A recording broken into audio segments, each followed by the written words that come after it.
Okay, we are back this week for another episode of Alpha Cast or Alpha Stream, whatever we want to call it. It's our live stream we do every Thursday at 10 a.m. on D Live.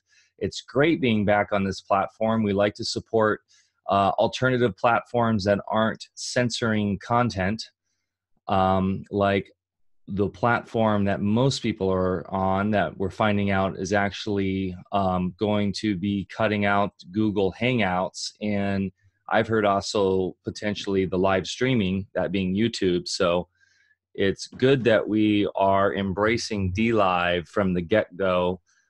So if you are watching this replay on YouTube, please check out our DLive channel. That's dlive.tv/Alfa Vedic. And subscribe and hit the notification so you know when we go live. That way you can jump into the chat and ask us questions while we're doing this. How's it going today, Dr. Lando? How you doing today? Doing really well. Thank you for asking, Michael. Good. I realized I left my dog outside and she is barking at some construction people. I might have to go grab her in a second. But today we are going to dive deep into healing cavities naturally, a topic that I think a lot of people can connect to because we all have teeth. And nobody likes oral pain or oral issues with their teeth, of course. There's nothing worse than having a sore tooth or having some sort of issue with your gums or teeth that can really ruin your day or ruin your life. And traditionally, this is actually an area that isn't really covered much in the alternative health world. As I was doing some research last night, it's kind of funny. It's just kind of a thing where people, sure, there are more kind of naturopathic dentists and stuff, but I think where we're going today is going to be pretty unique in what we're covering today in regards to remineralization and these other topics involving tooth repair, tooth decay, etc. So yeah, it's going to be a pretty cool, fun show today. We're going to go into how to heal cavities naturally and probably go into some other tangents as we normally do. So where do you want to start with this today, Barre? Maybe go into a little bit of the history of how you got involved with this and what kind of what areas or what places took you to discovering more about this information. Yeah, and before we get started, since I'm not a poster child for a stunning smile, the first advice I'd give everybody is don't do contact sports unless you want to end up with a mouthful of chipped and broken teeth like I have. So that aside, I years ago started following a dentist who worked for the Army. And in his experience, he saw hundreds of people weekly as a military type doctor. And over that experience, he developed ways to do things unconventionally. And instead of just a drill and fill method, he found through experimentation that he could actually heal cavities. So he's the first one. His name's Huggins, but A. Huggins, I forget his first name, Al maybe. He's the first one that implanted the little suggestion, with me that cavities can heal. And of course, it made perfect sense to me at the time because teeth are living structures. We tend to think of bones and teeth as just solid, almost inanimate objects. But if you look at them microscopically, they have cells that are giving their all every moment of the day that are not only keeping the enamel and the bony matrix healthy, but also using that as a reservoir for minerals for the entire body and interplaying with the rest of the body by way of the bloodstream and different organ systems to maintain a perfect amount of calcium and other minerals into the bloodstream for good overall health, and then also to integrity of the joints and the connective tissue of the body, including bones and the enamel of our teeth. So that launched my experiment too, where first with myself, I always use myself and my family as a guinea pig. And we started doing research into alternative oral hygiene methods, including creating our own tooth serums, which we've perfected at this particular point, and found that they worked really well. And also that when decay started happening, that if you know what to do and stick with it, that they in fact not only didn't get worse, but very often just went away. We'll go way deeper into a lot of other things at play that are actually behind tooth decay and oral problems, but that's how I started. Fantastic. So this was a military dentist, you said? Right. And And since he saw a lot of people, and since he wasn't bound by the conventions of private practice economics, it did allow him the space to start doing things different, trying different things. interesting. That makes a lot of sense. And so are you still in contact with him, or was this back in the day? Do you know if he's had, No, okay.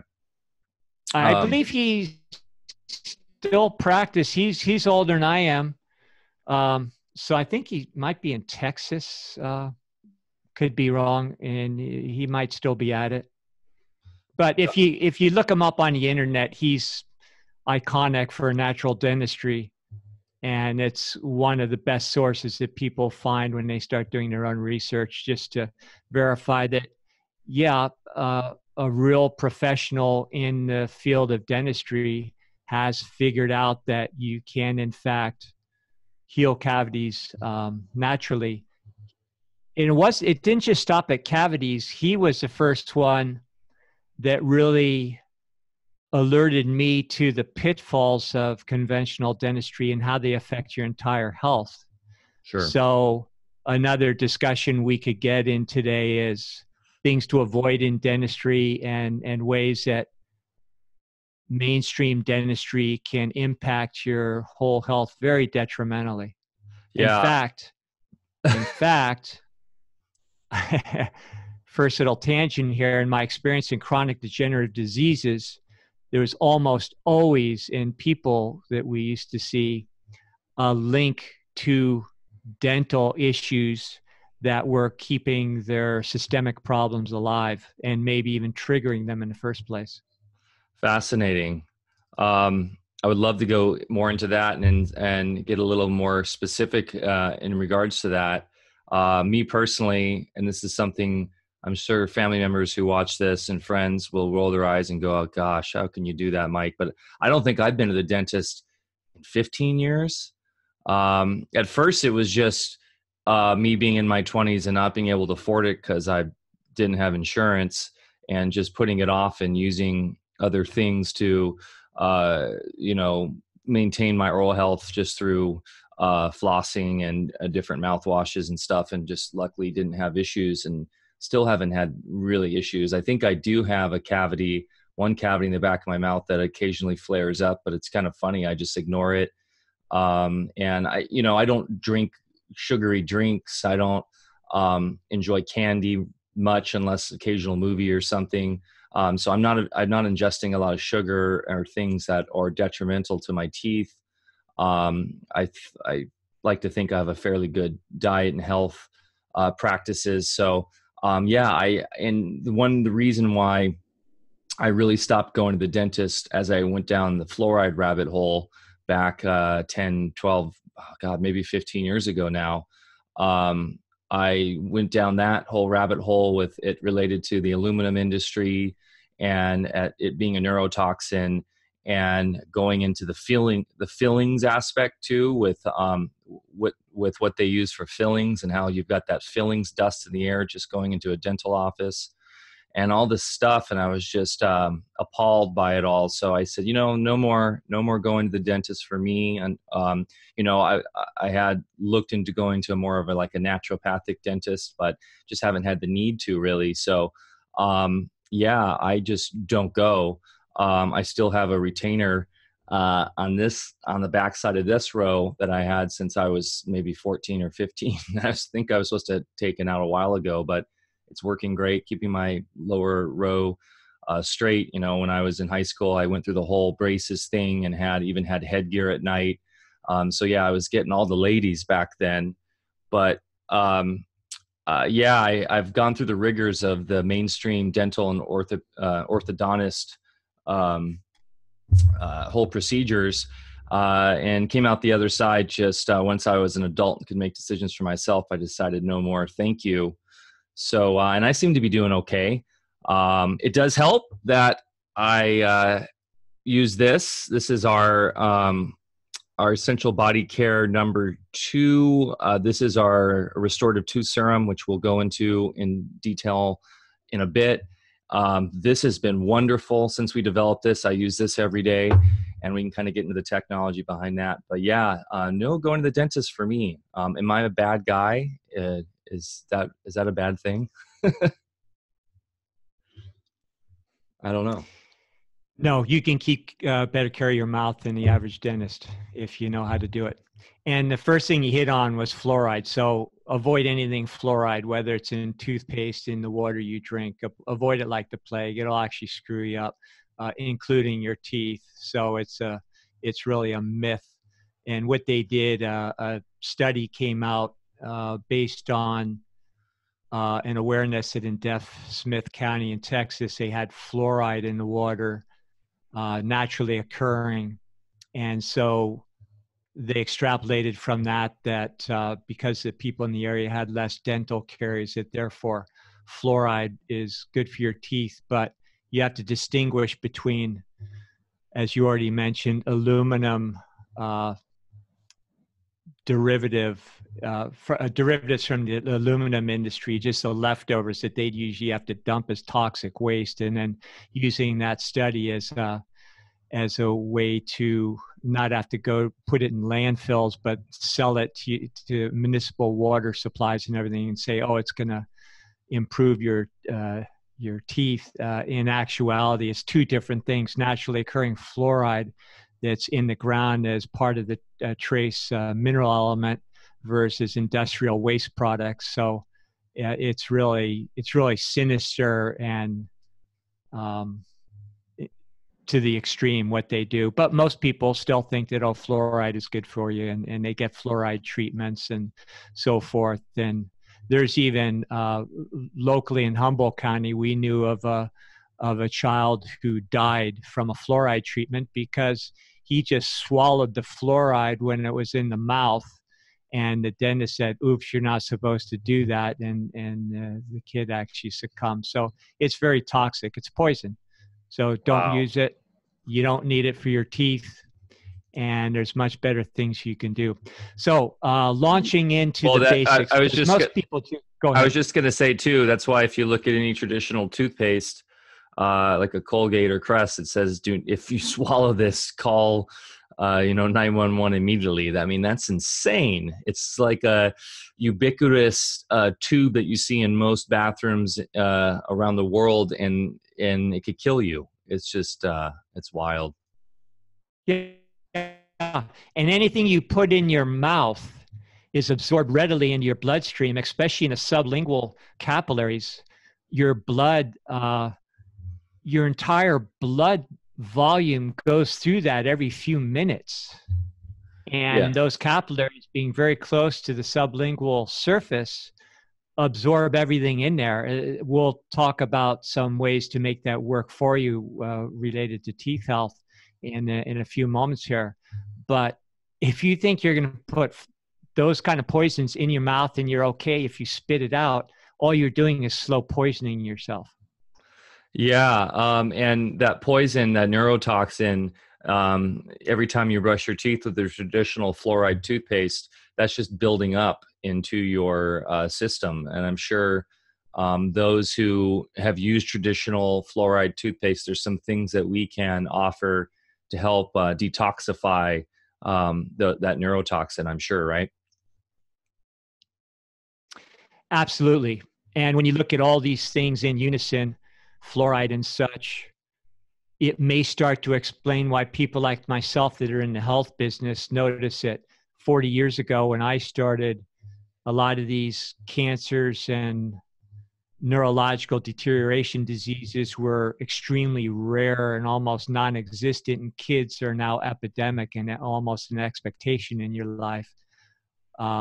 Maybe, just a good hunch. I don't know. Yeah. Uh, um, well, that being said, so me personally, not going to the dentist has worked out okay. But let's say, I've got this back molar that occasionally when I'm biting on a piece of bread or something, I'll get a little flash of pain, and I know probably I've got a little bit of rot, I guess. What is a cavity exactly?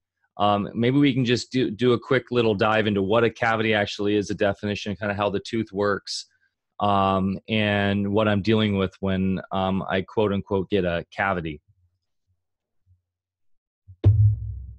Well, conventional dentistry would tell you that it's an erosion of the enamel and precipitated by oral bacteria that feed on certain substances, really love sugar. And there's a little bit of truth to that, and therefore start eating away at the enamel. And therefore, sugar's bad, and it's all based on too much sugar and cultivating these bacteria at the expense of your tooth enamel.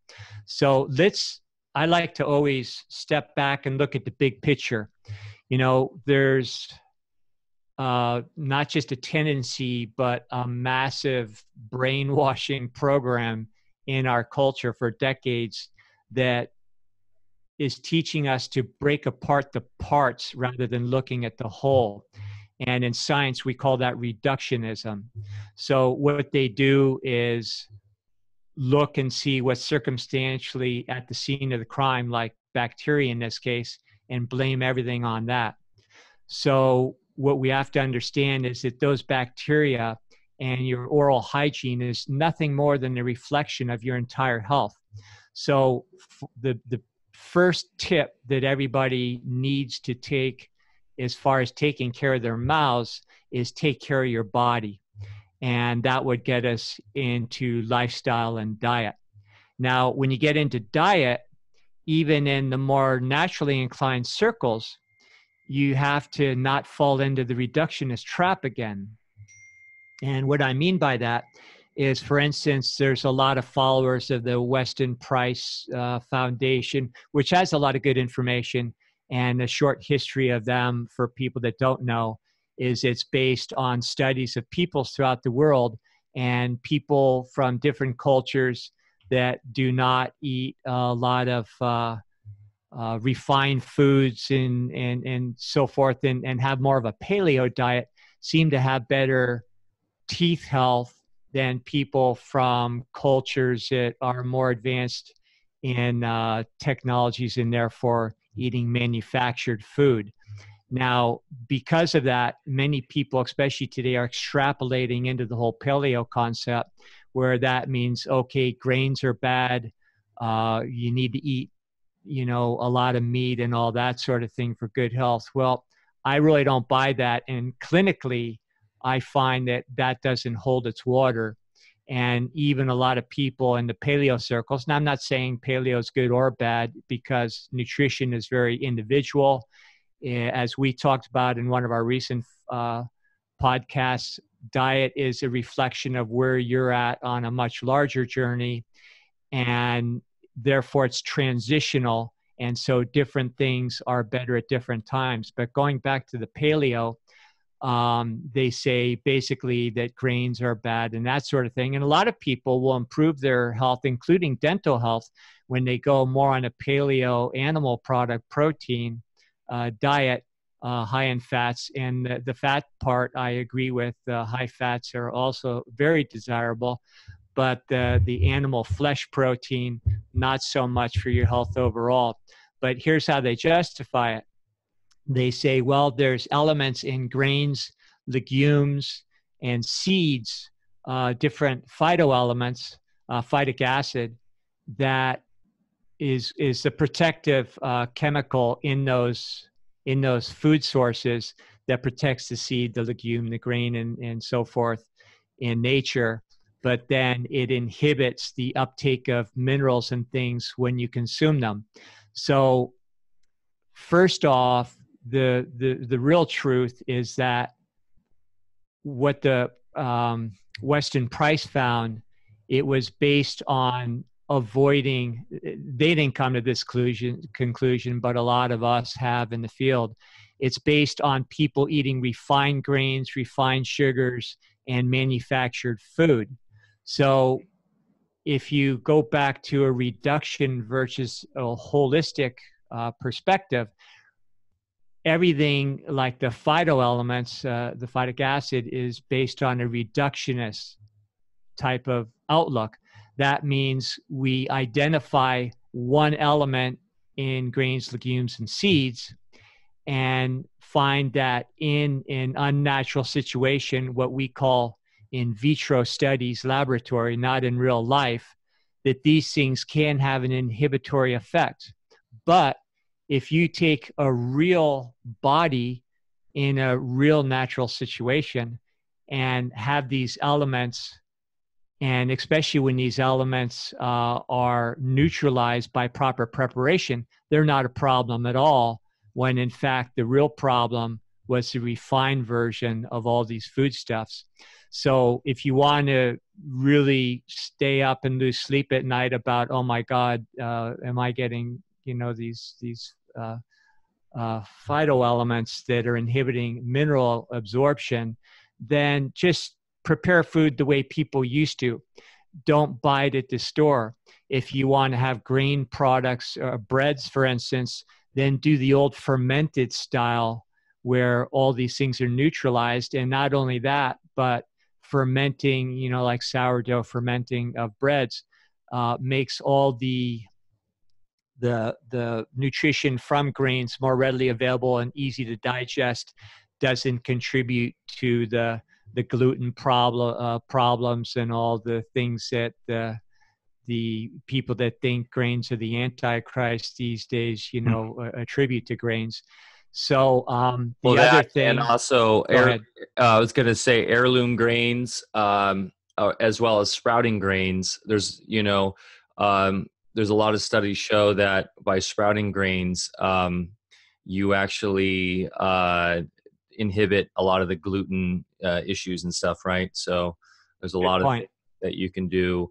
Grains, we actually just posted a recent study about paleo's relation to heart disease because of the lack of grains in the diet, and stressed that this was on Scent. We stressed that, hey, grains aren't totally evil. Look into heirloom and look into sprouting. And as you mentioned, like the sourdough, there's a reason why humanity had a massive spurt of evolution culturally and with civilizations once they integrated bread into the diet.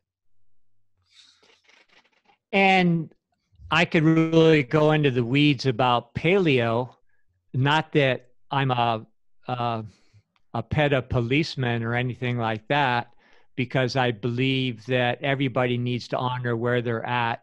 And if you're eating a lot of flesh foods, you don't just drop them overnight and go into a militant vegan kind of lifestyle, because you won't thrive. You have to ease yourself into it, develop the enzyme systems, start lessening the emotional attachments to the way we eat, because emotions have a very strong relationship to our eating, and you have to honor where you're at. So brains, go ahead. Well, I was just going to say, well, go ahead, but yeah, you're right. We already covered this I was just going to tell everybody, if they want to kind of see where we stand with the veganism versus paleo, we did a live stream on this already. that a lot of people have enjoyed. It's on our YouTube channel. So if you go to our YouTube channel, if you just go to alphavedic.com, or if you're on DLive here, we got a link below, and you can check out our previous shows where we really go into all this. Go ahead. Yeah. Okay, so I won't go back into that. So if you're eating beans, any kind of legumes, then what you do is you soak them. And people say soak them 8 hours just so they can cook more readily. But I like to soak them for 8 hours and then keep them rinsed for another 16 hours. So you have a 24-hour cycle, because then the beans actually start germinating, but they aren't starting to show their sprout yet. And then you cook them. And what you do is you get rid of all the phytic acid, for one thing, if you think that's a problem. And then also it activates the enzymes and a lot of nutrition before you cook them. And another thing I like to do is just eat sprouted legumes. We have what we call a power bean mix. It has a combination of mungs, garbanzos, azukis, and a few others in there. And That's why they're great. That's why whenever I come to your house, you got big bowls of beans and water and stuff. It's always in your kitchen. Our kitchen usually looks like a laboratory, much to my wife's dismay, but that's just what we eat. So yeah, just good raw sprouted legumes are good too. If they're sprouted, not a good idea if they're not sprouted. Plus, that's a good way to surefire break the enamel on your teeth. So anyway, not that anyone would try that. So you want to go ahead. So what is the deal with sugar? I mean, is sugar the thing that is what everyone needs to be scared of for rotting your teeth, or is that kind of a misnomer? No, there's a great amount of truth to that. Sugar does feed enamel-eating bacteria. It does cultivate those, but a presence of an abundant presence of those kinds of bacteria, if they are problematic, is more reflective of your entire health. Now, remember, your oral cavity is your gut. It's one continuous system. So a lot of people are talking about gut health and the importance of having microorganism populations in proper balance for digestion and health and so forth. And that's another whole topic of discussion, many topics over time that we'll do. But when you think of your oral cavity, including your teeth, it is your gut. It's the same system.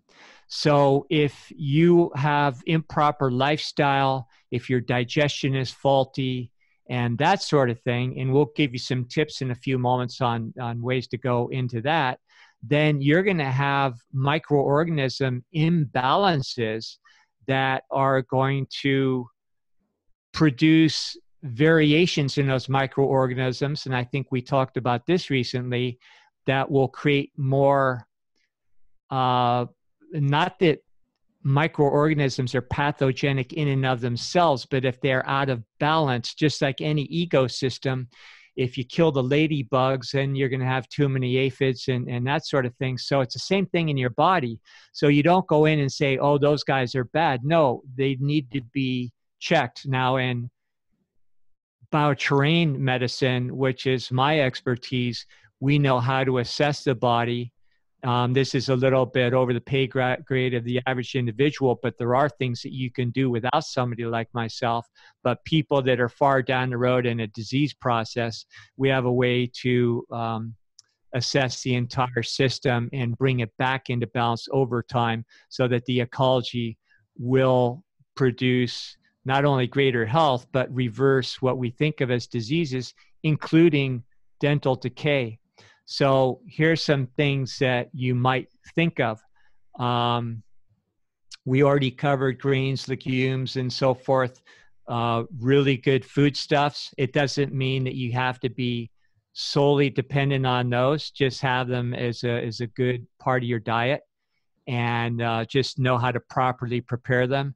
In fact, Mike, while I'm thinking about it, maybe as we're redoing our site, which we're up to, over the next few months, let's have a resource center where we can put up recipes teaching people how to bake old style fermented sourdough bread, how to do sprouts and all that sort of thing. There's a lot of things readily available on the internet, but we really should make Yeah. ourselves a one-stop place Spelt. there. What And about like there's, what about like spelt flour, stuff like that? yeah, spelt would just be more of the original non-hybridized version of wheat. And so non-hybridized, which you already said is the key, spelt, you're a little bit more likely to have that work. But I don't like to just grind flour up. So say, for instance, if I wasn't fermenting the grains first, which I favor, then what I would do with spelt berries is I would sprout them until a little nub show. Then I would dehydrate them, and then I would grind them into a flour. Now, people that don't have the time in their life to make this a full-time occupation, there are companies out there that sell sprouted grains and do a good job. So Yep. you might want to resource some of those.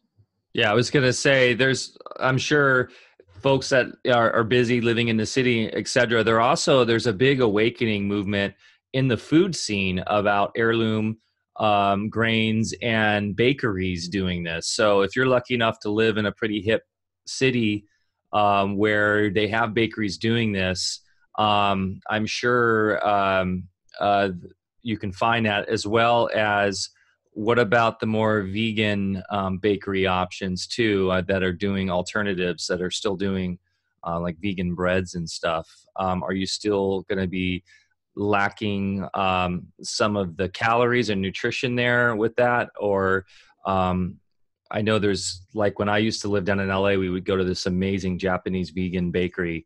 And I know it's a lot of like egg base, or no, that wouldn't be vegan. So what do they use for base there for their breads and stuff? Because God, they were fantastic. No, they're great. In fact, there's a bakery online or up here in Northern California, down in the North Bay area. It's escaping me, but we can post that too. They ship all over. They're totally vegan, and they do old style fermentation. You know, it's millet, quinoa, and other grains, barley.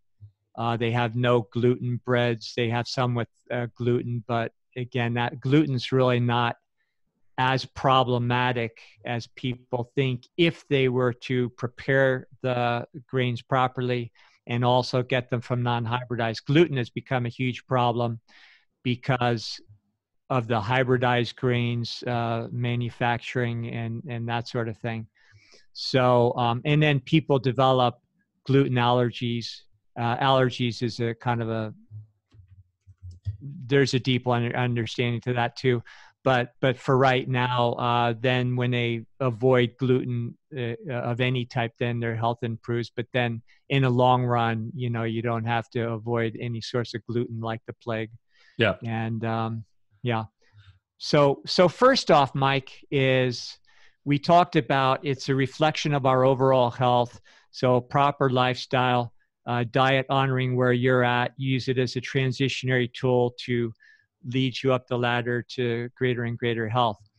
Now, in health circles, we tend to emphasize the don'ts, which we already named some of them, no grains and, you know, that sort of thing. And then they justify it with these reductionistic concepts, which really isn't the way things work in a real living system.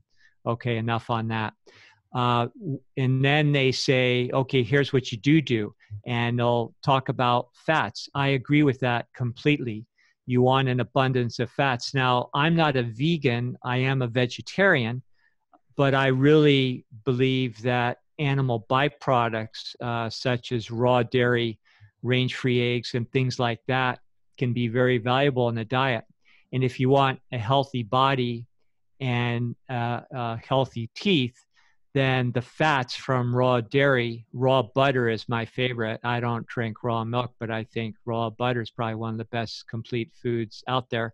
Eggs, the same. If you're vegan, no problem. There's ways to get around it with coconut oil and other kinds of like olive oil. I like monosaturated fats rather than getting a lot of fats from sources that are high in omega-6 or or threes, like eating fish oils or certain seeds, flax and everything. Not that those seeds are bad; they're actually very good. But if you overdo it, it can actually create an imbalance over time in the local hormones called prostaglandins, which can eventually lead to fatty acid imbalances in the body and create inflammation and such. So if you use those kind of specialized oils rather than monosaturated, which are the saturated fats, which we're taught are bad, which is your olive, your coconut, and your butter, that sort of thing, then just use it judiciously, and don't overdo that. Don't drink gallons of the stuff every day and think you're getting healthier. There's some good oil blends that are made from those specific oils, like Udo's oil. I like that. That's a good one.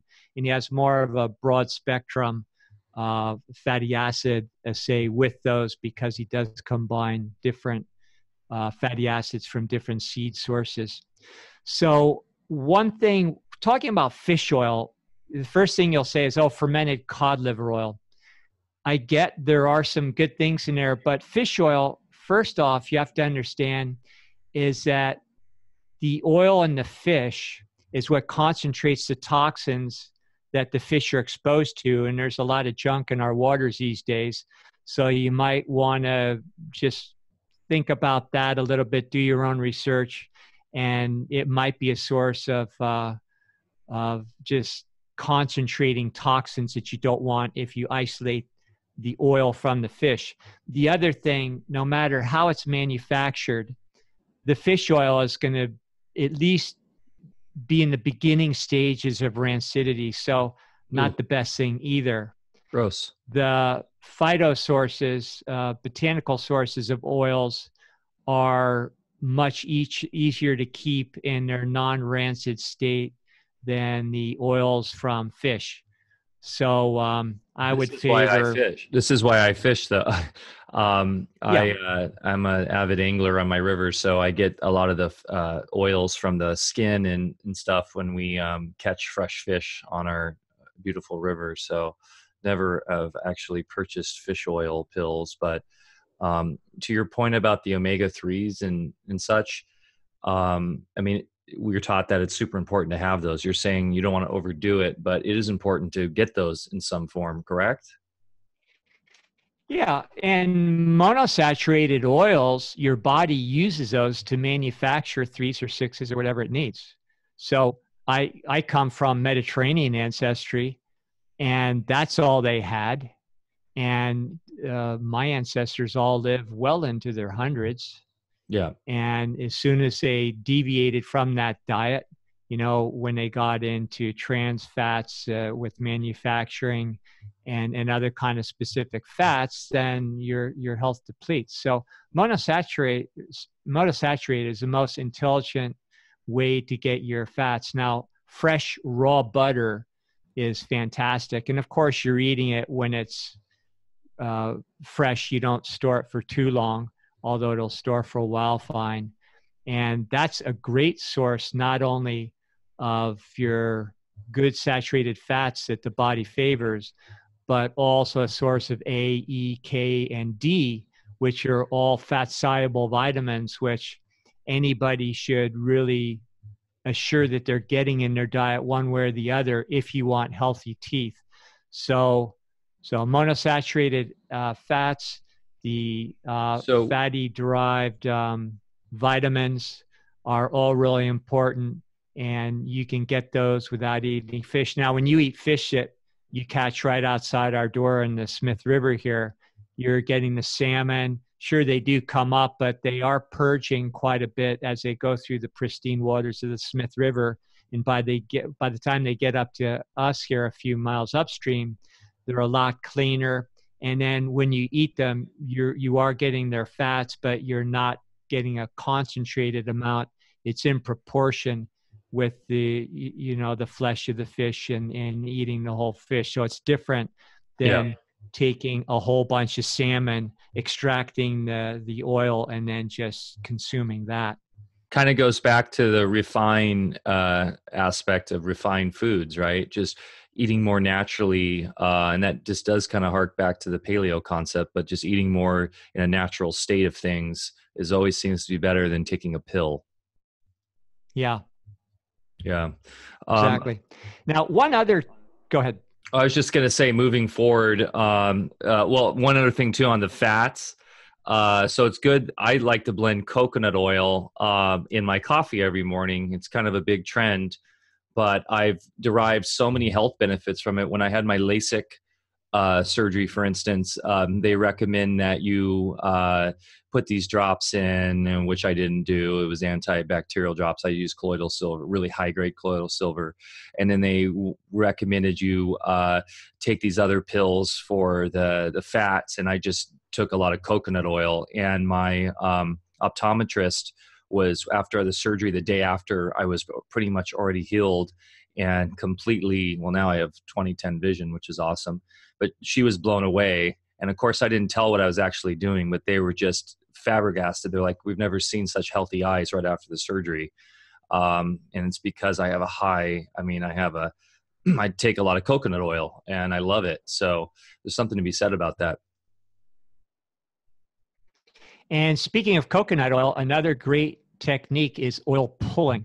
And a lot of people know of that these days. It's a growing trend, but it really does work. It's from the old world, emanating from India, where it's a common practice.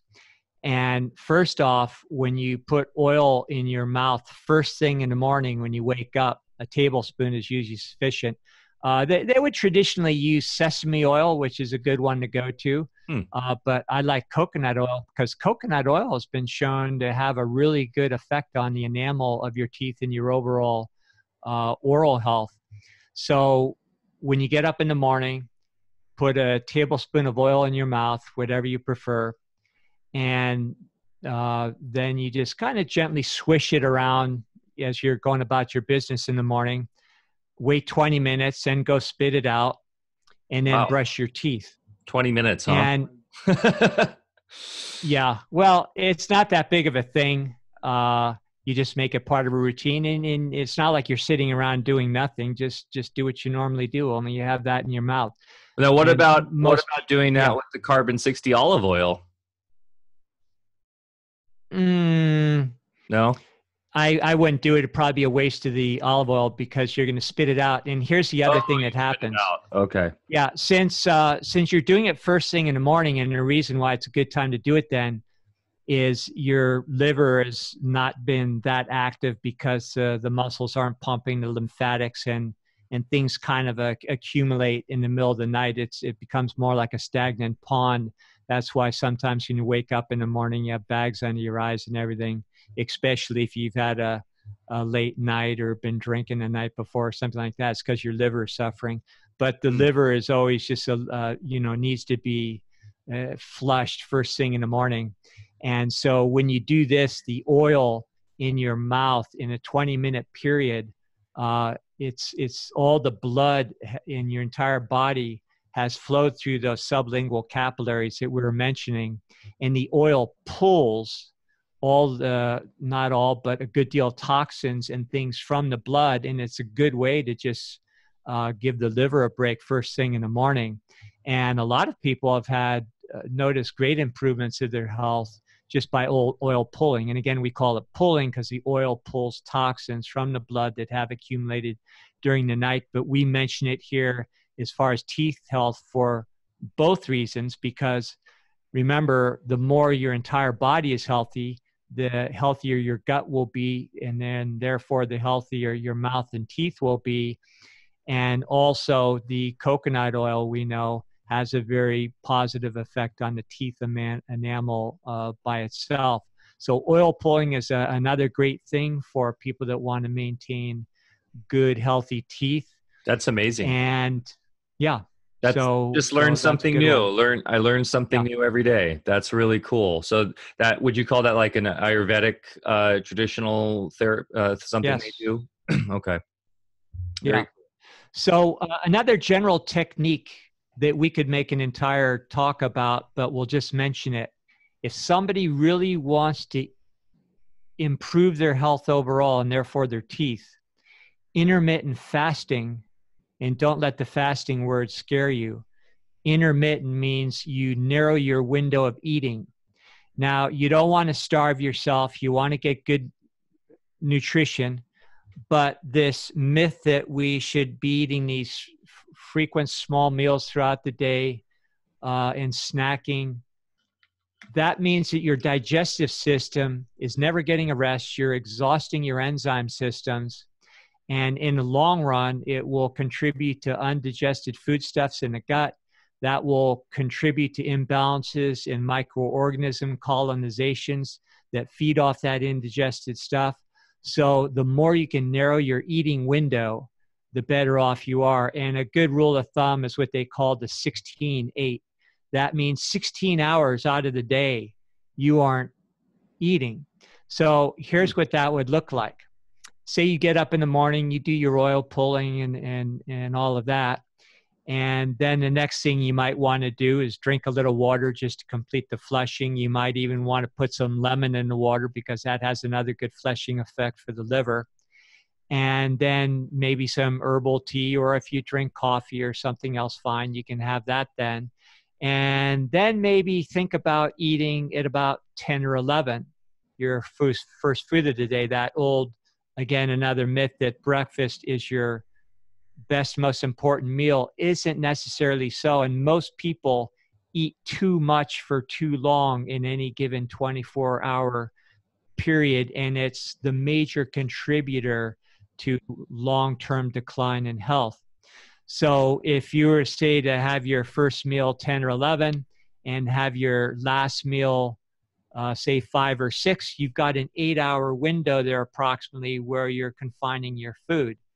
And then you have a nice 16 hours for your body just to digest and rest, and you don't go to bed on a full stomach. I get that everybody is on very unnatural lifestyles, and we tend to create our lifestyles around our occupation because we're more conscious about making money than we are on our health or our well-being. And I know that's another whole story, but there's a way to transition your life off of that wheel too if you really want to. In fact, in the long run, you might even find yourself prospering more versus getting up early in the morning and doing something you hate every day because you think you've got to do it to make money. So back to teeth and health, if you have intermittent fasting, and I think you could even pull this off if you have a full-time job and, just do things on break and lunch and so forth and work around that. So intermittent fasting, I would suggest, is the number one thing that you could do to improve your health more than anything. Give your gut a rest and let it clean up. You'll get better digestion and better health overall. Okay, that's sort of I was going to say too, that's really easy to do. It's just don't eat. It's like, it's not a very expensive solution. Yeah, I think so. And, change is good. And if it puts a new wrinkle on your gray matter, then that's good. Just start experimenting and you'll find that, hey, you can do things that before you would have thought were disciplines. And in the long run, you actually start looking forward to them and you feel a lot better. So we already talked about, okay, no commercial toothpaste. And that would bring us into possibly knowing how to create your own tooth serum, or as Mike showed you, we have one available. I made that tooth serum because for years I would give people recipes on things they could go to the health food store and buy and put together their own things. Some people like to do it. They found they could do it, less expensively, but they were having a hard time sourcing some ingredients that we use. Also, a lot of people just don't want to take the time. They'd rather buy something, that's pre-made. So let's say the tooth serum for last. Mike, would you like to go into dental procedures a little bit? Oh, goodness. Yeah, I've had my fair share. Yeah, so currently, obviously, people know when you have a quote unquote cavity, they drill out rotting part of the tooth. or if it's even worse, they'll do a root canal, and then they'll fill it in with a filling. Like I have a couple that I need to get taken out. Actually, I have an old filling from the 80s that is still has probably some bad stuff in it, to say the least, that I need to get out. That's just like a slow death neurotoxin emitting in my mouth with mercury. So I do need to get that taken out and replaced. But yeah, I know for the longest time they would use mercury, right? For fillings. Yeah. Insane. And I don't want to freak you out, but let me go ahead and freak you out here. Please do. You take the amount of mercury in one silver filling, and if you put it in a 10-acre lake, the EPA would have to close it down as a contaminated lake. Now, of course, the Brilliant Dentistry Association says, hey, no worries. Once it's bound in silver in your mouth, it's not going to leach out. Somehow they forget what they learned in pre-med chemistry about half-lives, and that means the mercury in a silver amalgam would every 10 years leach half of that mercury into your bloodstream. And since it's one of the worst neurotoxins on the planet, hey, maybe that's instrumental, or at least partially instrumental, in creating all these neurological diseases where people are routinely losing their minds when they're my age. Yeah, So why we do have to be we a little why smarter about that. I swear, why are we in the dark ages still with this stuff? Why do they use mercury? I know it's not used so much anymore. They use ceramics and other things now. But why the mercury again? Was it just so they can facilitate the filling easier, the way mercury works? Yeah, silver amalgams are very pliable. So if you drill a hole and stick that in there, they don't have to really be artistic about it nor take a lot of time. They just slap it in, and the silver will tend to conform to the space more readily than if you're using some other composite that takes a little bit more effort to make sure you're getting it in all the nooks and crannies and making it look good. And then talk about ugly teeth. You open your mouth and you have all these black spots there. It's gangster. You know, I tend to think that, okay, on the ground for dentistry, to answer your question, it's easier.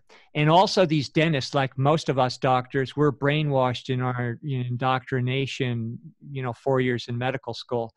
And we're taught that, hey, don't worry, it's safe. And because we're learning in these billion-dollar facilities and institutions that have all the research, technology, and staffs of people and everything under the sun, we just tend to believe that, how could this possibly be wrong with all this behind you?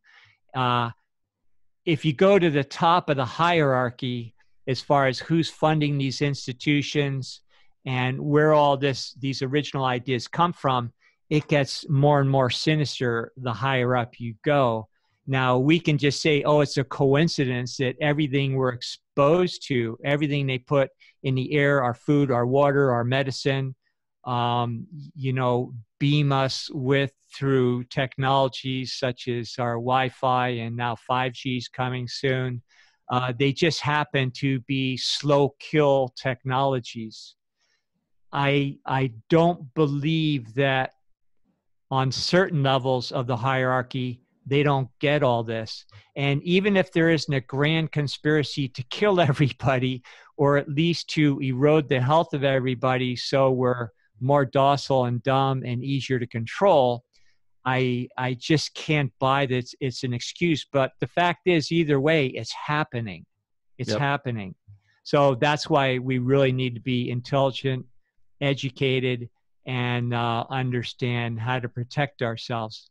So the other thing about these dental procedures, let's just say you have an advanced cavity and it's really keeping you up at night. And, we've all been there, and you just need to go to a dentist to put yourself out of your misery. That's totally legit. And you don't want to sit around and do another 6 months of oil pulling or essential oils to try to heal it naturally. Well, there's an intelligent way to do it.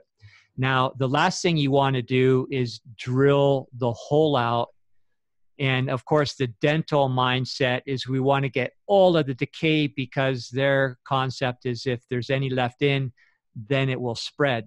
They do the same thing with surgery when they're taking out tumors. And what we understand very clearly is that if you're taking something out of the body, you don't need to get clear margins. All you have to do is get rid of the major obstruction. In the case of a growth, just take out the part that's maybe obstructing, proper physiology if you have to, and then let the body heal itself. But then you have to aggressively understand how to do that. The same thing as it applies to teeth. With teeth, you just want to get the worst of the pulpy stuff out, but you don't have to drill out excessive amount of tooth that's in the long run going to necessitate a crown eventually if you don't get one from the start. And then eventually that crown will fail. It's just a matter of time. And then you're looking at a root canal. So if you're drilling, you drill judiciously and just get out the worst of it. And then a good dentist will then disinfect it with ozone. He'll also inject ozone in different areas around the gum so that the whole area is saturated and prevent any possibility of abscessing. And then you close it back up with more of a natural composite. Now, it would be good if you go to a biological dentist. There's not too many good ones out there, but you can find them, because then, in fact, we did this in our own clinic because we trace a lot of health conditions to dental procedures. And we would have a way of testing to see what composite material, I had a test kit of different composite materials to see what's more compatible with that person's energetics and physiology. So that would be a great extra if you could actually get that custom kind of work. The other thing you have to understand is the meridians that we understand through Chinese medicine. Those energy channels go through our teeth. So every tooth represents a different organ system. So if you put a silver amalgam in there, then you're going to block that meridian flow, and you're also going to do it to the detriment of the organ system that is on that same meridian. So that's another reason why the metal ones are exceptionally bad. Now, if you get a composite, it can still do that. But there is a way that we understand from German biological medicine, and I used to do this routinely in the past, where you take different isopathic remedies, which are concentrates of the proteins from organisms that live inside of you, the real good ones that you need. And this would fall into the level of immunology too, not vaccination, two different things, as we always remind people. And you take a 3% procaine solution, and this would go into something they pioneered in Germany called neurotherapy, where if you take the procaine and the isopathics and you inject it in the gum area and the tooth, then that is going to, with 1 or 3 injections, open up those meridians. And you should do this after tooth extractions also, so that the meridians are not blocked and your systemic health by way of that affected organ, doesn't do you in. So dental procedures, dentists should all be trained in these things, because if they don't understand how this impacts your entire health, they don't belong in the health business. Unfortunately, dentists are not trained that way, but some dentists are. We have a guy down in Santa Rosa that does all these things. The last thing I'll say for dental procedures is people say, okay, I'm too far gone, I need a root canal, but I've heard that root canals are very bad for your health. Yeah, they are bad for your health, and here's why. Conventional root canals will take the root out, and then they'll just put a pharmaceutical grade disinfectant in there, and then they'll pack it with material that's very porous that becomes a petri dish for organisms. And in the long run, it's a breeding ground for all the garbage you don't want in your body and can Lovely. contribute to many health problems. Plus, it will very greatly impact the meridian flow through that tooth. Now, here's the other side of the coin. When you extract a tooth instead, you've got long-term issues there too. So it's kind of a, half a dozen, one-sixth of the other. And it can affect you in many ways when you do an extraction. There is a way to do a healthy root canal. And again, you have to find an endodontist that knows how to do it. And here's what they do. And I've got one. I actually have 2 root canals, and it's based on damage I did to my teeth, getting hit in the mouth too many times. But I had them done, and I had that same dilemma, knowing that root canals are not a good idea, but extractions aren't that great either. So this guy, who I found through the grapevine, he will take the root out, and then he has a very organic type of disinfectant that he puts in there. It's non-toxic. And then he injects it with ozone. And then he seals it up, but just temporarily.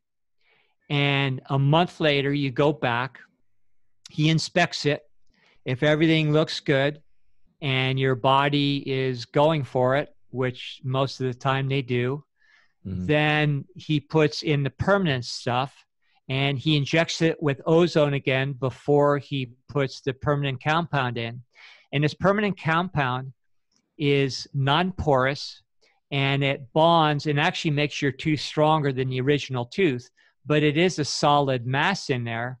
So you're not going to be a petri dish breeding all sorts of pathogens that are going to undermine you in the long run. Got it. And now, but it's very important to follow that up with the injections so that you can reinstate the meridian flow for the sake of the associated organ in that tooth so it remains healthy. So that's the way you do a root canal. And I just came to my own decision for my own body that seemed to be the best option. So if somebody's out there interested in looking to find a practitioner who does this, what would they look up on Google or whatever? What kind of dentist is this called? Well, you look up biological dentistry. I think there's some associations out there that might help you find people in your areas. There's a lot of areas in the country that are more prone to have these kinds of people than other areas. So hopefully you'll have the luck of the draw and find somebody where you live. I have people, in my more regular practice days, I never had a local practice. I always had people that came to me from all over the world. Now, they were a different breed of patient because they had the means typically, or they're scared enough to come in and see me for what I offered. And so they would come mostly from Europe and Asia and other parts of the world and other parts of the country as well. And so if they didn't have a biological dentist close to them, just like they flew in to see me and stay with me for a while, they would also do the same with their dentist. And if your health is at stake, then I think it's worth it. And I definitely appreciate that not everybody can afford it, even if you're wise to how important it is. Here's another good option. There are some good dentists south of the border. In fact, there's one in Tijuana. Maybe we can put this up on the links later. That not only will it be half the price of the regular dentist, but they're doing very high level biological dentistry, and they're doing all these things that I'm talking about. There are places in Central America, places I know of like Costa Rica. Ecuador is a wonderful place. And what you save in your normal dentistry bill is going to pay for your trip, and you get a vacation out of it at the same time. So when you go into a domestic dentist, a conventional dentist stateside, you're getting reamed in more ways than one. Wow. You shouldn't be paying that much. Yeah. And you also shouldn't be getting those invasive procedures that are going to affect your teeth and your health in the long run. Wow. That's crazy that as the supposed most evolved and forward-thinking country with the supposedly with all the innovative technologies we have going, that you go to Ecuador to find a proper Yeah. biological dentist. It's crazy. And So when I was doing my training in medicine, all the good stuff I learned was from overseas, because at that time, during the 60s and 70s, when I was doing my foundational training, your training never stops, but that's where I was getting the basics. I had to go elsewhere because, especially in Europe at that time, it was less suppressed and doctors had more freedom. It's not like that anymore. I fortunately got the good stuff before it was shut down over there too. But even back then, it was very recognized that the medical professions in the US are extremely behind the times and to the point of being barbaric. But of course, in America, and don't get me wrong, I love this country and it has the best things going for it in the whole planet. That's why we have to preserve it and deal with our problems and fix our problems rather than just put it down or say it's a bad place. The health professions really need to come up to snuff. But because the monies that be and the ones that are behind the globalism and everything that we're looking now that's trying to destroy and control the whole planet, they were instated not from American people, but from foreign jurisdictions that implemented their agendas in this country and then backed them up with vast amounts of resources through, the Rockefellers and the Rothschilds and people that, funded all these things so that we would become their prototype, their beta testing jurisdiction to see how they could completely monopolize healthcare and subject us to things that would allow them greater control, greater profits, and now unfortunately that's spread to the whole planet. So the reason why right now we aren't even in the top 50 of developed countries as far as best medical services is because we were undermined ahead of everybody else. Now everybody else has followed suit. But the cat's out of the bag. A lot of people are becoming educated. A lot of people are seeking out information so they can take care of themselves, which I believe is the most powerful thing you can do. And then also getting the resources so that they can find practitioners that at very best will, or at very least will obey the first premise of good health, which is doctor do no harm. yeah, and this is why we need to support such practitioners who are always under fire, especially in like this state of California and throughout the world. Really, do our best to support them. Those that are, doing their due diligence to understand what true health is and all that. So once again, just to reiterate, if someone's looking for more of like a naturopathic biological dentist, what you would search like biological dentistry, or what again would you Yeah. search? Okay. Yeah, So just biological dentistry, natural dental care, any of the above, and you'll get hits. so And realize if you're using Google that they will deliberately put a lot of the good hits on page, 20. 537, so you don't find them. So you might want to use a different browser. Yeah, a different search engine, or also connecting through channels like us, where once again we'll have a resources page where we can start to have an index of practitioners that we like. This is something that we should look into doing moving forward for sure. We need to, as communities, create our own indexes and not rely upon the corporatized information outlets like Google. So moving forward beyond procedural dentistry, stuff like that, is moving more to home care and ability to heal as the topic of this live stream. Healing naturally yourself there are ways to remineralize the teeth, correct? And to do things like what our tooth serum and other ones out there do naturally. I mean, it's time to kind of dive into that and how that actually works. And we can kind of maybe even go through some of the ingredients that we have on our serum that we sell. Sure. Okay, so interestingly, in Great Britain, they are pioneering a new dental procedure for cavities where they run an electrocurrent through your teeth and then they simultaneously put in a non-toxic compound that's mineral rich that allows an instant remineralization of the tooth so that they don't have to drill and do the archaic method of dentistry that we practice here. So that's very promising. But with that as a premise, understand this: good medicine needs to have a way to assess the body electrically.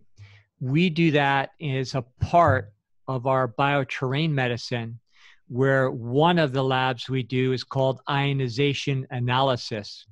And by extracting elements from the urine and saliva, we have instruments that take certain chemistries out of those fluids and then put them in a mathematical equation which tells us the electrical state of your body. We call that resistance. And then with that information, we can guide people on diet and supplementation to gradually move to a more favorable resistance zone. Without the aid of somebody like myself or that kind of technology, with proper lifestyle and nutrition and education, you can move in that direction all on your own. We do this so that we can advance somebody more quickly in the event that they have a serious condition going on and they don't have the luxury of time. So the point I'm making is that the electrical resistance of your body through proper lifestyle will do exactly what those dentists in Great Britain are doing over a period of time. Now, they just do a concentrated activity in order to, mend the cavity there on the spot, which is fantastic. Of course, now it's going through approval agencies and things within this country, which means the Dental Association will probably never get around to it, but that is available elsewhere. But if you on your own over time are taking proper dietary measures to make sure you're getting good mineralization and at the same time moving yourself towards a more proper resistance zone as far as the electrical properties of your body, then you will create that same electrical remineralization process as they're doing in concentrated fashion in the dental chair over there. So if you understand how the body works from an electrical perspective and understand the important role of minerals, that's key to long-term dental health. The first source of minerals you should seek is fulvic and humic acids, and those are the predigested minerals from plant matter that you find in the old Ayurvedic super tonic they call Shilajit in that part of the world. It's really important, and we're finding even when it comes to things like autism and other issues that are affecting a lot of people, humic and fulvic are key components for reversing those sorts of diagnoses and having people restore their health. And just for the average healthy person, those are the sources you need to get. We do have those as the basis of our entire 0 point line. Every one of those formulas has that base. And also that is present in our tooth serum. We have a concentration of fulvic humic acid. And we also have, so it's a good source of minerals. And it's also got transitional elements in it, which we've talked about in other podcasts that are the keynotes, the informational fields between the major elements that we recognize on the periodic table of element relative to trace minerals. So a good source just at home, salt from Himalayan salt is a very good source of trace minerals. So when you season your food, salt isn't bad if you use it in the whole food form, like Himalayan salt. That's great. We also have that in our tooth serum. So you could just take a like really good Himalayan salt and swish it around in your mouth every day. Exactly. Well, you don't even, well, that's the basis of the tooth serum. And when you're brushing with the tooth serum, you are getting that effect. And it does have a good, strong local effect that over months and years makes your, again, just like the dentists in Great Britain that are remineralizing there on the spot with the aid of an electrical current. If your lifestyle is proper and the electrical resistance of your body is moving towards a favorable direction, then when you're, 2-3 times a day brushing with the tooth serum, you're getting that kind of effect in your mouth every single day. A little bit slower than maybe that dental procedure, but in the long run, it's better than that dental procedure because you're not only going to prevent things, but you're going to also be assured that any dental procedures that you've already had don't worsen. Sure. Makes sense. So besides, I'm just looking at the ingredients in this true serum. So besides the Himalayan salt and of course the transitional elements and the shilajit type, the humic and fulvic acid, I see that we have marine pearl powder. Marine pearl powder is probably the single best way to remineralize your teeth. The only drawback is it's extremely expensive, but it's in a very powdered, nanoparticle size, which means even better than salt and the other things we've mentioned. Fulvic is in a pre-digested form, so that's very powerful. But the marine powder is going to remineralize better than probably anything. So we do put that in our tooth serum, and it makes it very, very powerful. And then in addition to that, you'll notice we have sodium bicarb. Yep. That's a good natural, non-abrasive way to get a little bit of polishing with your teeth. Okay. And it's nice because it's very alkalinizing and it kind of balances out some of the other things. And we don't just use Arm & Hammer baking powder or whatever it's called. We use an organically processed sodium bicarb. So it's very clean, very pure. So that is one of the things in the formula. Also in the formula, aloe concentrate. Aloe concentrate, I added that. It's in a very strong 200 to 1 concentrate because it's very healing to the gums and to the entire oral cavity. And there's ample research that people with gut problems, everything from Crohn's to diverticulosis and such, this aloe concentrate by itself has a great effect in healing the gut. And going back to our original statement that the mouth is part of the gut. So that aloe in there, every time you brush with it, it's going to have a great healing, soothing effect to the gums, the mucosa in the mouth, and also go a long ways to contributing to local immunity because the aloe and that concentration has a good immune modulating effect. Oh, it makes sense. And then, of course, we have a lot of great essential oils in here from 9 of them. Yeah, and you probably, since you formulated this, know this well.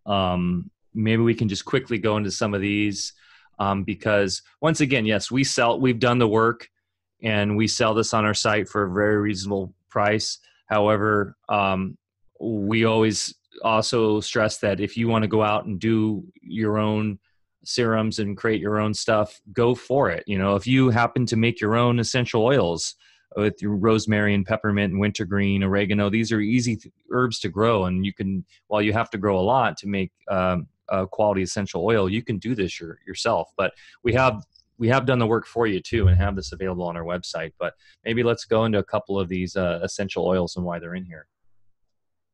Sure. The best way to go about them is to look at them in unison.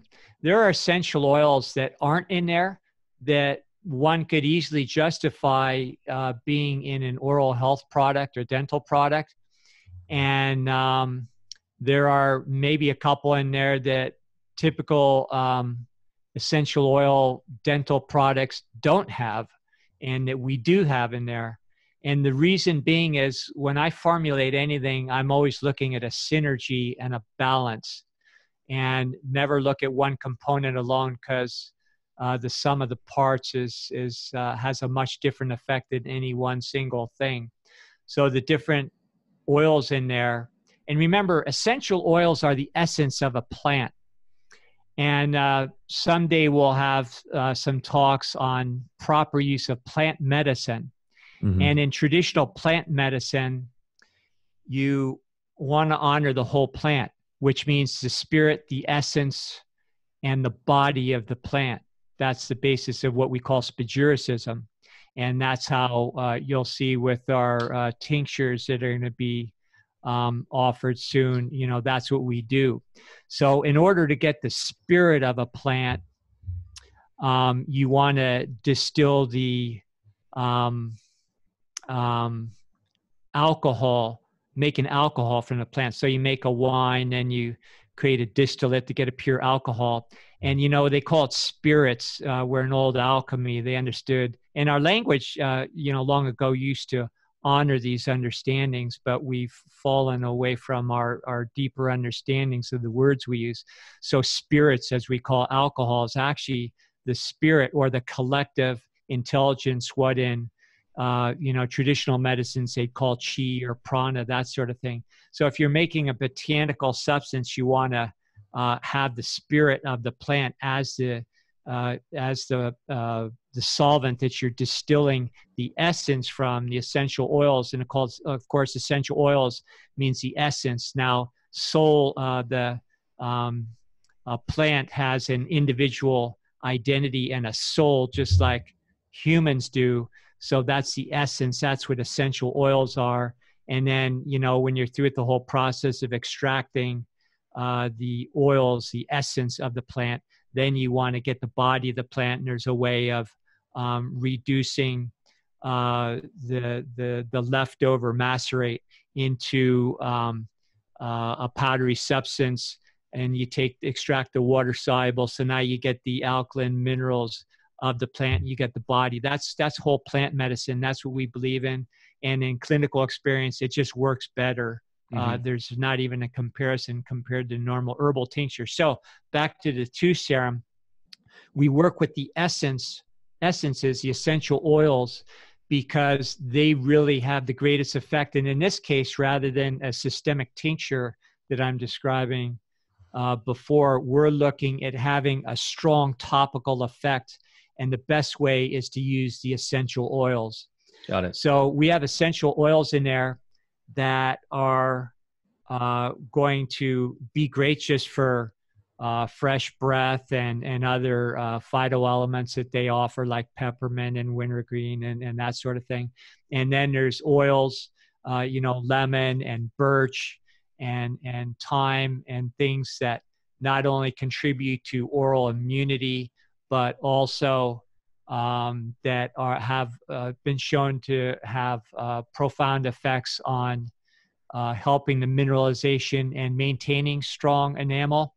And then we have like oil of oregano and others that are more geared towards not just allopathically trying to kill bad organisms, but maintaining if there is more of a systemic imbalance that's proliferating, the type of bacteria that would promote or accelerate any kind of decay. Just on a daily basis, these things are keeping them at bay, so that it's going to be easier to have dental health and restore dental health while you're cleaning up your systemic act. Fantastic. Yeah. So just looking here, we've got frankincense, oregano, thyme, clove, peppermint, birch, wintergreen, rosemary, and lemon. These are all listed on the website. So if you go on to alfavedic.com and go under the essentials and go to the restorative tooth serum, and then you go down to ingredients, we list them all and what each do. So it's all there for you. Yeah, it's I've been using this now for a couple of years and just love it. And what I love too about the essential oils is you really do have a much more longer lasting sensation and effect of cleanliness in your mouth, I've noticed, from after brushing and swishing this around. So I like to even take little, quarter teaspoons during the day of this stuff when my mouth is feeling a little swampy, if you will. And just switch it around for 5 minutes, and man, you really feel the effects of the essential oils just penetrating into your gums and everything. So it's quite lovely. We do have a question here. And a couple. Oh, go ahead. Oh, go ahead. I was one quick thing on the essential oils. A couple of them, most notably clove oil, have what reductionist science has identified as eugenol, which is a compound that is they found is very good for dental caries. So go ahead with your question. Sure. Yeah, there's actually a question here with one of the followers on DLive here, just wondering why their wisdom teeth never bothered them. And now I don't understand here. Did my wisdom teeth not bother me because I had teeth forward of them? Oh, because he had other teeth removed. But basically, what's up with wisdom teeth? Do they need to be pulled? Do you have any knowledge of that? Boy, that's a good question, and I'm still wrestling with it. Why the hell do we have wisdom teeth? I have to default that it's not a mistake. Mm-hmm. People have always had wisdom teeth, and it seems like they're more problematic and more contemporaneous problems. So, and they can create problems. So I really don't have a good answer for that. Yeah. Some people need to just have them out because they crowd their whole mouth or create other problems, or else they never come up completely, and then it's hard to clean, in the back gum line there, and then that can, make you prone to decay and that sort of thing. So I don't know why we have the darn things, but I think there's a reason, and I don't think they should be as much of a problem as they are. Here's another thing. Any kind of dental extractions, especially wisdom teeth, it will have a profound effect when you do an extraction on your cranium. And remember, your cranium is many bones with little microscopic sutures holding them together. And the older we get, the tighter those get. They're supposed to remain movable because every time your skull flexes like this and like this, it's responsible for good neurological health, circulating cerebral spinal fluid. And one thing that I've trained in the past is very advanced levels of craniopathy, where you really have to understand how to restore that proper motion of the cranium. Now, when you get braces on the teeth, when you have tooth extractions, it is going to really affect the mechanics of the whole jaw and cranium and contribute to a lot of issues. So if you do get extractions, another thing you might want to do is look up a good, I want to say osteopath, but current osteopathic schools don't teach craniopathy, even though that's what they were all about at one time. So there are chiropractors and naturopaths and other kinds of doctors that have been trained in old school craniopathy. So you might want to go see one of those people in order to make sure that your cranial rhythms are functional and balanced, and that your cranium is not hung up in any one area. But boy, if you can tell me why they invented wisdom teeth, and you know, they do create problems in probably about 40% of the population. Yeah, Maybe good it's question. maybe it's a side effect of the Anunnakis messing with us. Must be somebody messing with us. Always default to that. Great. Well, I think we've covered a lot. So just to kind of recapitulate everything. So what we're saying is that just because you get some rot in your teeth, or what we call a cavity, doesn't mean that's the death nail for the tooth. It doesn't need to be drilled into. The tooth is a living organism, right, that can heal itself, in essence. Right. Never look at the scene of the crime for the answers. Always step back and look panoramically, and that's where you'll find your answers. So if there's bacteria there, they aren't just spontaneously there for any reason. If you have a lousy lifestyle, and if you're eating tons of sugar, well, that's going to affect your whole health. And it's not just going to contribute to feeding the bacteria. It's going to contribute to the fact that they're in abundance in the first place. So always look at the big picture. And you, in order to step back, one of the things you do is you look at your body as an electrical apparatus, and we work electrically, not biochemically. Biochemistry are after effect mirages of the electricity. Let's go into the weeds one last minute here.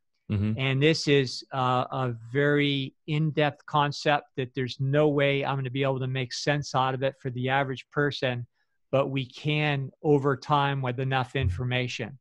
There is something called New Germanic medicine, which we mention every so often, which has proven that our biological mechanisms, including what we call disease, are mirroring deeper issues at the level of the psyche.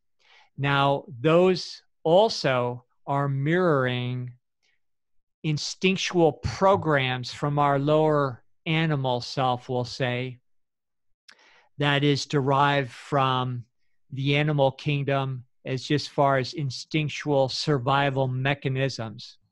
And so when we have an issue in the body, including the teeth, what it's doing is telling us how those lower instinctual programs are triggering, and this has been proven neurologically with contemporary technology and studying brain scans, that these are triggered at the level of thought, at psyche, and then deliberately provoke biological reactions that will then full circle heal the psyche and help us at the level of soul progression. Big, huge topic. Again, enough information, it would start making more and more sense. And in order to understand a particular malady, such as dental caries, the jargon that we use in New German medicine would not immediately make sense, or maybe even seem kind of silly, but here it is anyway. If you go out in the animal kingdom, and especially when you have, let's go to a wolf pack, and you make a kill, and or you're defending yourself, everything, of course, is about biting. And so you might be attacked, so you defend yourself by biting back. Your survival is dependent on your ability to bite into your foodstuffs and get your fill of things and, you know, take it into your body. Now, on a human drama level that depicts that level of reality on those animal levels, you might feel like you're being attacked and have no way to defend yourself, no way to bite back, so to speak. or you may feel that you're not able to get your fair share of things by biting because there's other people taking their share before you and that sort of thing. Yeah. So if you go to that level of the psyche, you have to understand that when you start getting a rash of dental caries, and this affects your electrical health every bit as much as the other lifestyle factors we're talking about. And let's just make believe like we live in a culture where people are trying to take our money, create crimes to throw us in jail, have an inordinate amount of agencies that tell us what we can and can't do every single second. And we feel defenseless in front of the powers that be, so to speak, that could possibly qualify as somebody attacking us and not having the ability to bite back because, of course, everybody knows you can't fight City Hall. So we're told, we're just little minuscule, insignificant creatures that have to do what we're told. So that level of our psyche is so under attack these days that it plays out in many, many ways, including our teeth. And we'll leave that for a future discussion. Cool. And I'll let you finish things up. Yeah, that's a whole interesting topic. I'd love to dive into the new German medicine because I know that plays a big part in your clinical work or the clinical work you used to do as you're retired now, but we still obviously that affects a lot that we're about as a company, and it's fascinating. So yeah, to wrap it up, I think this has been a really amazing talk about really diving into the greater truths about everything that's going on in our mouths and how it relates to our entire health and our entire happiness. And hopefully people can take away some practical things here they can do in their daily life. For me, I'm going to really start trying to do the oil pulling every morning. That sounds like a really cool technique. And I'm going to try it with coconut oil and see how that improves my overall tooth health. And once again, you can get the Alfa Vedic tooth serum on our website, which is alfavedic.com. You can also join in our Telegram community, which is at t.me/Alfa Vedic. That is where we talk on the regular. It's the best way to kind of get involved. And if you have further questions or comments, it's a really fun channel. It's starting to grow. We only have about 35 members right now. We'd love to get more in there. But those that are in there are very active. And we always go into some cool, trippy stuff. And it's a super fun way to be involved with the company and with us. In Telegram, it's really easy. It's an app you can throw on your phone. Here in DLive with a lot of crypto folks, I'm sure are aware of it because a lot of the cryptos use it. So find us on Telegram or of course on Facebook and all the traditional platforms as well, /Alfa Vedic. If you're just jumped in late on this live stream, we repost and live premiere this on YouTube at 5 o'clock Pacific Standard Time. So you can catch that later today and it will live there on our YouTube channel. The link is below here. Please subscribe to our channel here, subscribe to our YouTube channel, make sure notifications are on so that you know when we're live streaming next. Give us a like and all that fun stuff so other people can discover us. So thank you everyone for joining us today.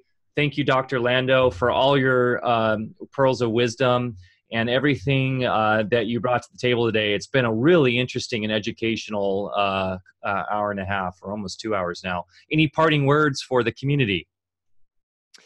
No, it's just always a pleasure as always. I have fun doing these chats, and be well to everybody out there. Okay, guys. Thanks so much. Have a great day. And remember, brush your teeth. Cheers.